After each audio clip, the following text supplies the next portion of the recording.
Hello friends, welcome to VS commerce learning.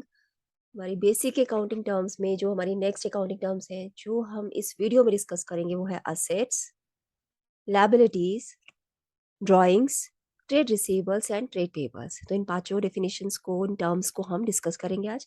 तो first जो हमारी अकाउंटिंग टर्म है वो है assets.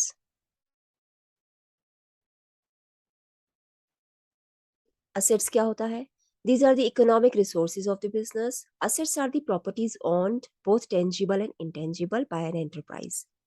Examples: land, building, machinery, goodwill, debtor, stock। और भी हो सकते हैं। ठीक है। इकोनॉमिक रिसोर्सेज यानी कि हमारे बिजनेस में जो भी हमारे संसाधन है उनकी मॉनेटरी वैल्यू होनी चाहिए। रिसोर्सेज जिनकी मॉनेटरी वैल्यू है बिजनेस में। प्रॉपर्टी है बिजनेस की, संपत्ति हमारी टेंजिबल फॉर्म में भी हो सकती है, इनटेंजिबल फॉर्म में भी हो सकती है।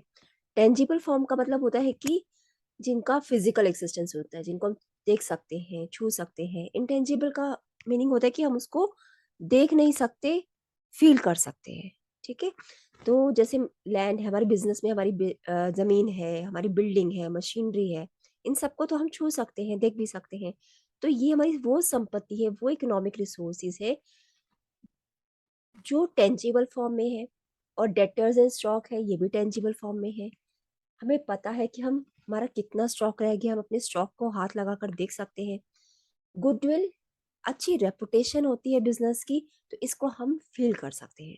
ठीक है। तो हमारी ये इकोनॉमिक रिसोर्सेज है बिजनेस के। असेट्स क्या है? इकोनॉमिक रिसोर्सेज है हमारी, यानी कि हमारी वो रिसोर्सेज जिनकी इकोनॉमिक वैल्यू है, मॉनेटरी वैल्यू है।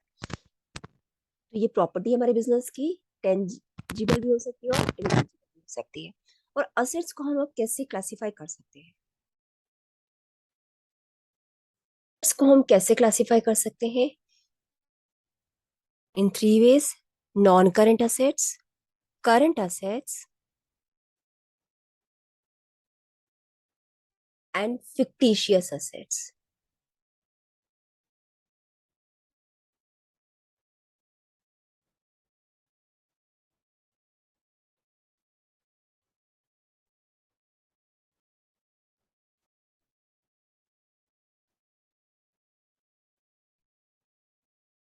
तो हमारे करंट असेट्स क्या होते हैं, नॉन करंट असेट्स क्या होते हैं? These are the assets which are not meant for resale, यानी कि हमारी वो संपत्ति जो हमने बेचने के लिए नहीं खरीदी है। ठीक है। बल्कि हमने इसको या तो बिजनेस में इन्वेस्टमेंट की तरह रखने के लिए ली है, या फिर अपनी अर्निंग कैपेसिटी को बढ़ाने के लिए ली है।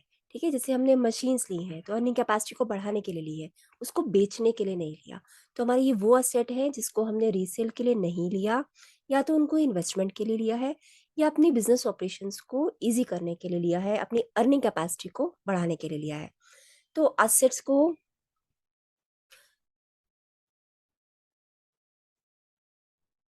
ये तो गलत लिखा हुआ है। असेट्स, असेट्स को हमने क्लासीफाई करेंगे तीन पार्ट्स में: non current assets and fictitious assets. अब नॉन करंट असेट्स में हमारी जो फिक्स्ड असेट्स है,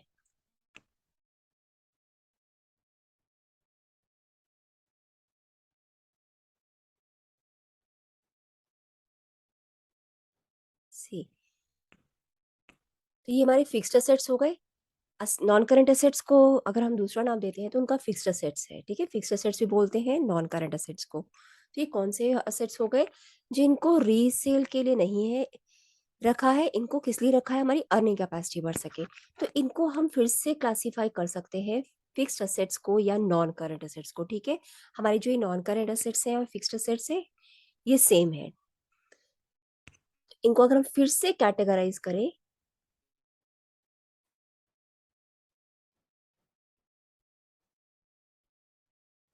तो कैसे कर सकते हैं? टेंजिबल और इंटेंजिबल में।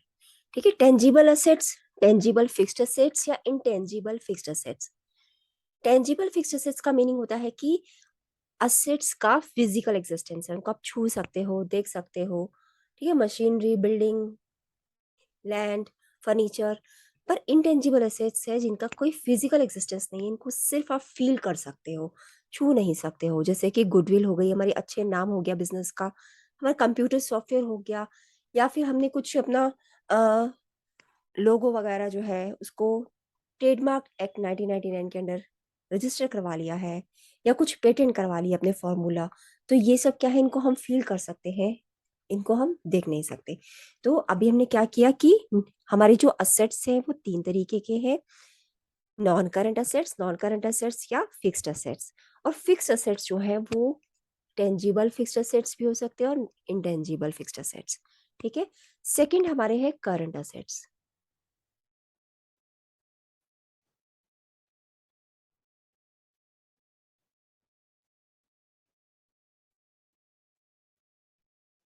करंट असेट्स यानी कि those assets which can be converted into cash with in 1 year, यानी कि वो असेट्स जिनको हम 1 साल के अंदर अंदर कैश में कन्वर्ट कर सकते हैं।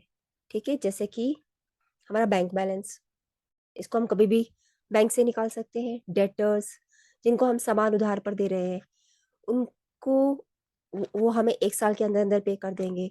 तो यानी कि करंट असेट्स क्या है, जिससे हमें वो संपत्ति जिससे हमें 1 साल के अंदर अंदर पैसा मिल जाएगा। ठीक है। बिल्स रिसीवेबल भी डेटर्स का एक फॉर्म है, इसको अभी मैं ट्रेड रिसीवेबल्स में क्लियर करूंगी।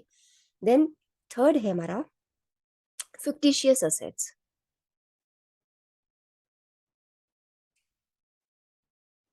फिक्टिशियस को अगर हम हिंदी में देखें तो क्या होता है, काल्पनिक। Those assets which are neither tangible nor intangible, ना ही टेंजिबल है ना ही इंटेंजिबल है। तो कैसा है ये, there losses not written off in the year in which they are incurred but in more than one accounting period, like deferred revenue expenditure. यानी कि वो असेट्स हैं जो हम जिनको हम फिक्टिशियस एसेट का नाम दे देते हैं। इनको हमें कुछ खर्चों को राइट ऑफ करना होता है, और उनको हम 1 साल में राइट ऑफ नहीं करते।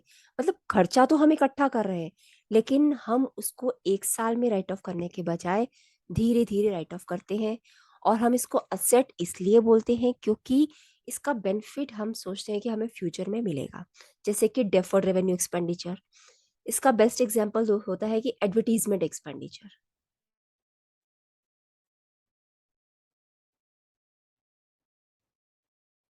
एडवर्टीजमेंट एक्सपेंडिचर यानी कि हमने बिजनेस को चलाने के लिए कुछ बल्क में खर्चा कर दिया विज्ञापन पर, एडवर्टीजमेंट पर।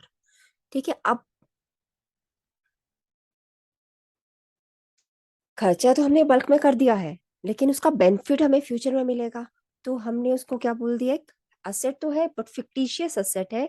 मान लो हमने 10 लाख का खर्चा कर दिया एडवर्टीजमेंट पर।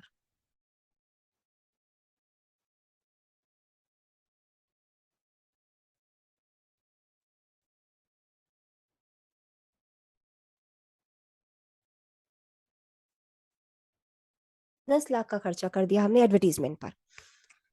अब हमें इसका बेनिफिट तो फ्यूचर में मिलेगा, तो हम इस सारे खर्चे को एक साथ ही असेट में दिखाने की बजाय हम इसको कुछ इंस्टॉलमेंट में दिखाते हैं, कि इसका जैसे बेनिफिट हमें थोड़ा नेक्स्ट ईयर मिलेगा, फिर उसके बाद नेक्स्ट ईयर मिलेगा। तो हम इस खर्चे को भी इंस्टॉलमेंट में डिवाइड कर देते हैं। मान लो 5 ईयर्स में डिवाइड कर देंगे, तो हर साल हम इसका 2 लाख 2 लाख करके अपने बिजनेस से राइट ऑफ करते रहेंगे। और इसको हम असेट साइड में कैसे दिखाएंगे, डेफर्ड रेवेन्यू एक्सपेंडिचर या एडवर्टीजमेंट सस्पेंस अकाउंट के नाम से दिखाते हैं। ठीक है। तो ये फिक्टिशियस एसेट क्या है, ना ही टेंजिबल है ना ही इंटेंजिबल है। ऐसा खर्चा है जो एक इनकर, तो एक जब भी जिस साल हमने इसको खर्चा किया है, इसको उस साल में पूरा दिखाने के बजाय हम इसको हर अकाउंटिंग पीरियड में थोड़ा थोड़ा दिखाते हैं। ठीक है। This is fictitious asset. तो हमने अभी देखा कि असेट तीन तरीके के हो सकते हैं, non current asset, fixed assets. ठीक है। नॉन करंट असेट या फिक्स्ड असेट्स, और करंट असेट और fictitious asset.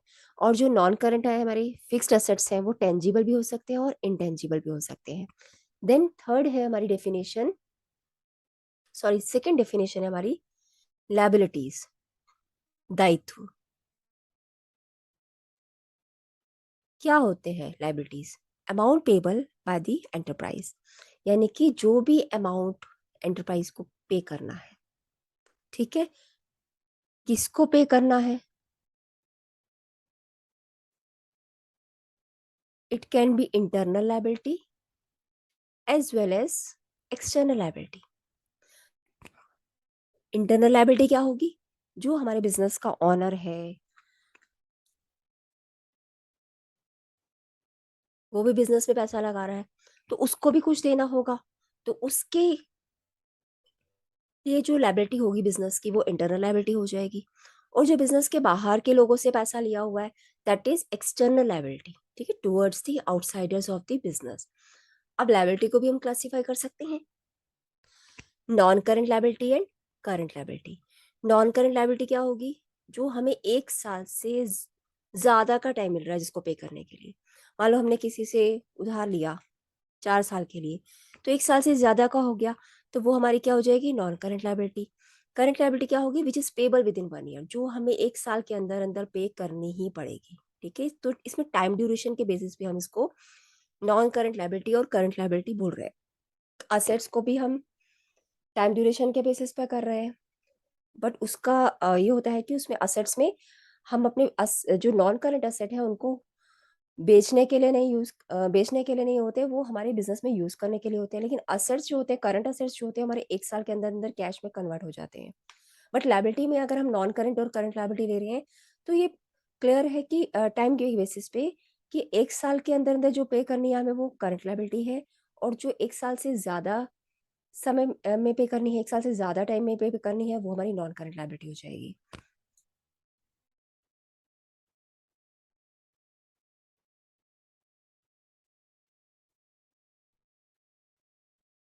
Then third definition है ड्राइंग्स। अब अगर बिजनेस में ऑनर जो है पैसा लगा सकता है, कैपिटल लगा सकता है, तो वो कुछ विड्रॉ भी कर सकता है। कभी फर्नीचर उठा कर ले जा सकता है बिजनेस का, अगर बिजनेस में ऐसे ही पड़ा हुआ है, या कुछ गुड्स लेकर जा सकता है, या फिर कुछ कैश विड्रॉ कर सकता है। तो ये क्या है? ड्राइंग्स। वो अपने पर्सनल यूज के लिए बिजनेस में से जब भी कुछ लेकर जाता है, वो क्या है? Drawings. It is the amount withdrawn or goods taken by the proprietor or partner in case of partnership for personal use। अब जो भी वो गुड्स लेके जाएगा, जो भी चीजें वो लेके जाएगा, वो परचेज कॉस्ट पर, ठीक, कॉस्ट पर लेकर जाएगा। और ड्राइंग से ऑब्वियस है कि उसकी कैपिटल जो है कम होती जाएगी।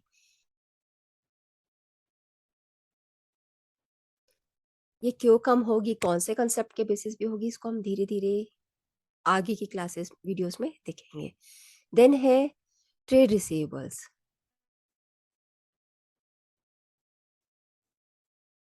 ट्रेड रिसीवेबल्स क्या होता है? Amount receivable against sale of goods और services in the ordinary course of business. Trade receivable क्या है? जो भी हाँ सामान हम बेच रहे हैं, जो भी जिसमें भी डील कर रहे हैं बिजनेस में, तो उससे जो हमें पैसा मिलना है वो ट्रेड रिसीवेबल है। ठीक है, ये हमारा करंट असेट है।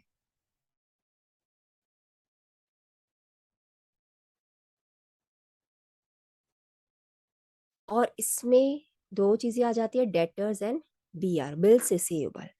ठीक है, डेटर्स और बिल्स रिसीवेबल दोनों को मिलाकर हम ट्रेड रिसीवेबल्स बोलते हैं। अब डेटर्स क्या होते हैं? मान लो मैंने सामान बेचा, मैं ए हूं, मैंने सामान बेचा बी को, तो बी कौन है? डेटर।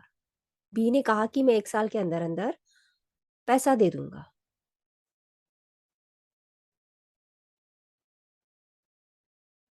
तो बी कौन है? मेरा डेटर।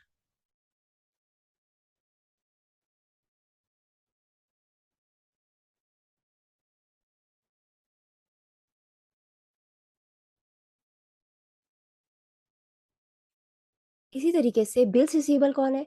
अब मान लो मैंने सी को भी सामान बेचा, ठीक है, सी को सामान बेचा। अब सी ने क्या, सी पर मुझे थोड़ा डाउट था, तो मैंने उससे कहा कि एक डॉक्यूमेंट दिया उसको, लीगल डॉक्यूमेंट, उसको साइन करके दिया। वो 3 मंथ्स के लिए वैलिड होता है, उसके बाद उसको रिन्यू करना पड़ता है। उसको हम बोलते हैं बिल्स रिसीवेबल। तो मैंने सी को बोला कि मैं सामान तो उधार में दे दूंगी, पर तुम्हें एक बिल दूंगी, उसे तुम एक्सेप्ट करके दो कि तुम मुझे 3 महीने के बाद मेरे पैसे लौटा दोगे। तो मैं उसे 3 महीने का टाइम दूंगी। तो ये एक लीगल डॉक्यूमेंट है, अगर वो नहीं देगा तो उसके अगेंस्ट लीगल एक्शन लिया जाएगा। ठीक है, तो ये क्या है? जो मैंने बिना डॉक्यूमेंट के ए को दिया है, थोड़ी सी फॉर्मेलिटीज के साथ, और एक साल का टाइम दिया है, वो डेटर है। और जो सी है, जिसको मैंने कहा है 3 महीने के, उसको मैंने एक डॉक्यूमेंट बनाकर दिया है, बिल बनाकर दिया है, उसे मैंने, और उसमें ऑर्डर होता है उसमें मैंने उसे कहा है कि तू मुझे 3 महीने के अंदर अंदर मेरे पैसे वापस कर देना। तो वो क्या है? Bills receivable. ठीक है दोनों ही ट्रेड और दोनों ट्रेड रिसीवेबल कैसे बनता है, दोनों को मिलाकर debtors plus B R, bills receivable.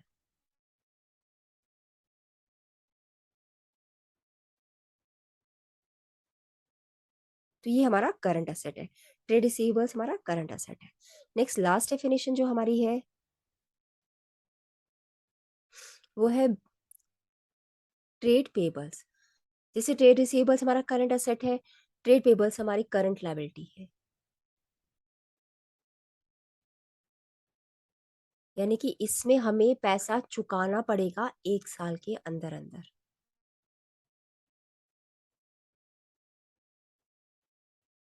It is the amount payable for purchase of goods और services in the ordinary course of business.